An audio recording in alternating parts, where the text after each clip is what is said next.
Hello everyone, welcome to ఓ చిన్న life.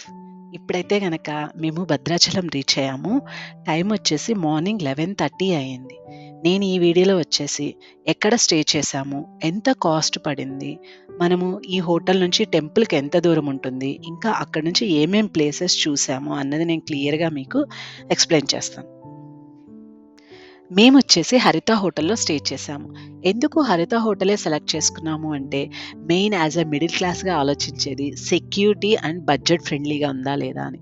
మేమైతే గనక ఇందులో వచ్చేసి వీకెండ్స్ అవ్వటం వల్ల నాన్ ఏసీ రూమ్ తీసుకున్నాము. అది 1200 పడుతుంది. ఇంకా ఇందులో వచ్చేసి చిన్న ఫ్యామిలీ 4 మెంబర్స్ అయితే గనక బెడ్ మీద అడ్జస్ట్ అవ్వచ్చు. అది 2 బెడ్ అనమాట. నెక్స్ట్ వచ్చేసి అదే మీరు వీక్ డేస్‌లో గనక ఈ రూమ్‌ని తీసుకుంటే గనక 800కే వస్తుంది. ఇంకా ఏసీ దగ్గరికి వెళ్తే ఏసీ మీకు వీక్ డేస్‌లో వచ్చేసి 1600కి వస్తుంది. వీకెండ్స్‌లో వచ్చేసి ఇంకొక 200 ఎక్స్‌ట్రా అవుతుందనమాట. ఇంకా మనం రూమ్ చూస్తున్నారు కదా! రూమ్ అయితే గనక స్పేషియస్‌గా ఉంది. వెంటిలేషను ఉంది. ఇంకొకటి 24/7 హాట్ వాటర్ ఉంటుంది. ఎవరికైతే చిన్న పిల్లలున్నారో లేదా పెద్దవాళ్ళున్నారో చక్కగా వేడి నీళ్ళు మీకెప్పుడూ అవైలబుల్‌గా ఉంటుంది. ఇంకా మీకు వాటర్ కావాలంటే కింద మనమైతే గనక బాటిల్స్ తీసుకోవటమేనండి. ఇంకా ఫుడ్ ఎవరైనా బయటికి వెళ్లి తినలేని వాళ్ళకి కూడా వాళ్ళని రిక్వెస్ట్ చేస్తే వాళ్ళు మనకి బయట నుంచి ఫుడ్ తీసుకొచ్చి కూడా ఇస్తున్నారనమాట. సర్వీసింగ్ కూడా చాలా బావుంది. మేమందరం వన్స్ ఫ్రెష్ అయిపోయిన తర్వాత దర్శనానికి బయలుదేరాము. హోటల్ దగ్గర నుంచి దర్శనానికి 900 మీటర్స్ దూరం ఉంటుంది. ఆటోలు కూడా అవైలబుల్ ఉంది. షేర్ ఆటోలున్నాయి. ఇండివిడ్యువల్ ఆటోలు కూడా ఉన్నాయన్నమాట. నిజం చెప్పాలంటే కారు కానీ, ఎవరైనా కానీ ఉన్నవాళ్ళైతే గనక అక్కడికి వెళ్ళిన తర్వాత టెంపుల్‌కి కొంచెం దూరంలోనే ఆపేస్తారు. మనం ఇంక అక్కడి నుంచి నడుస్తూ ఉండాలి. నడిచేటప్పుడు మనకి కింద గోతాలంటారు కదా! నార పట్టలు అంటాం కదా! సో, అవన్నీ వేసుంటాయి. ఎండలో మీరు దర్శనానికి వెళ్ళినా గానీ అంత పెద్ద కష్టం లేకుండా చక్కగా చుట్టుపక్కల ఉన్న షాప్స్‌ని కూడా చూసుకుంటూ దర్శనానికి మీరు బయలుదేరొచ్చు. అసలు భద్రాచలానికి ఎందుకు ఆ పేరొచ్చింది? ఇంకా సీతారామచంద్రులు ఎందుకు అక్కడే స్వయంభుగా వెలిసారు అనుకునే వాళ్ళకి నేనొక చిన్న కథ చెప్తాను. మేరు పర్వతం యొక్క కుమారుడైనటువంటి వారే భద్రుడు. భద్రుడికి శ్రీరామచంద్రులంటే అమితమైన ప్రీతి. అతను తపస్సు చేసి అప్పుడు సీతారాముల వారు ప్రత్యక్షమవుతారు. ఏం వరం కావాలి అని అడిగినప్పుడు భద్రుడు నాకు ఏమీ వద్దు.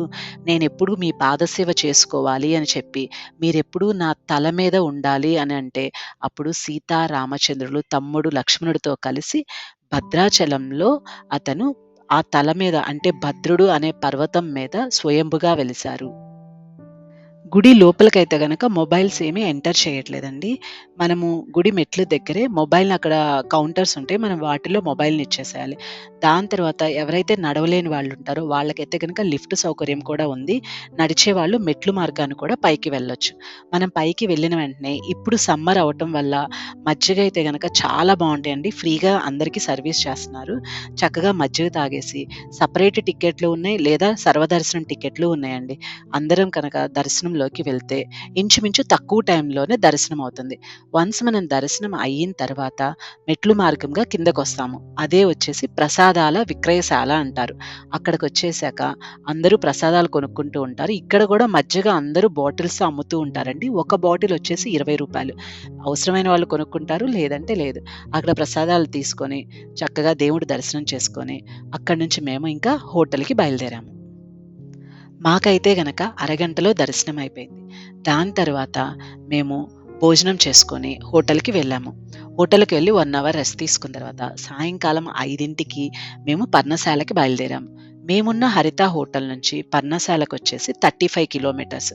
మాకైతే గనక 45 నిమిషాలు పట్టింది జర్నీ. ఇంకా మనం పర్ణశాలకి వెళ్ళేటప్పుడు ఫస్ట్ చూసేది నార చీరలు ఆరబెట్టిన ప్లేస్. అంటే సీతమ్మ వారు తన అప్పుడు అడవిలో ఉన్నప్పుడు తన చీరల్ని ఎక్కడైతే ఆరపెట్టారో ఆ గుర్తులన్నీ నేను మీకు చూపిస్తున్నాను. ఇక్కడ కూడా లోపలికైతే గనక మొబైల్ ఎంట్రీ లేదండి. కొంచెం దూరం వరకే ఎంట్రీ ఉంది. దాని తర్వాత వాళ్ళు మొబైల్ అలో చేయట్లేదు. ఇప్పుడు మీరు చూసేది పర్ణశాల. పర్ణశాల నారచీరలు ఆరబెట్టిన ప్లేస్ నుంచి 2 కిలోమీటర్ల దూరంలో ఉంది. ఈ పర్ణశాల వచ్చేసి గోదావరి నది ఒడ్డున ఉంది.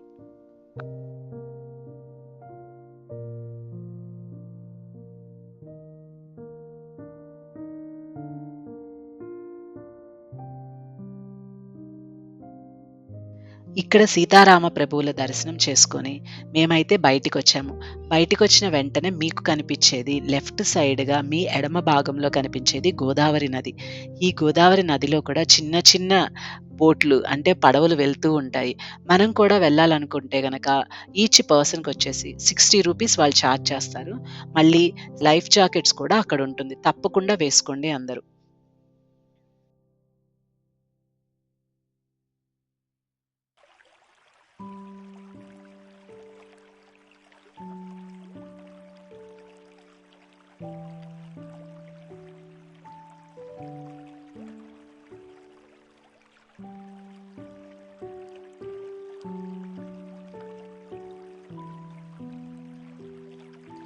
చూసారు కదా!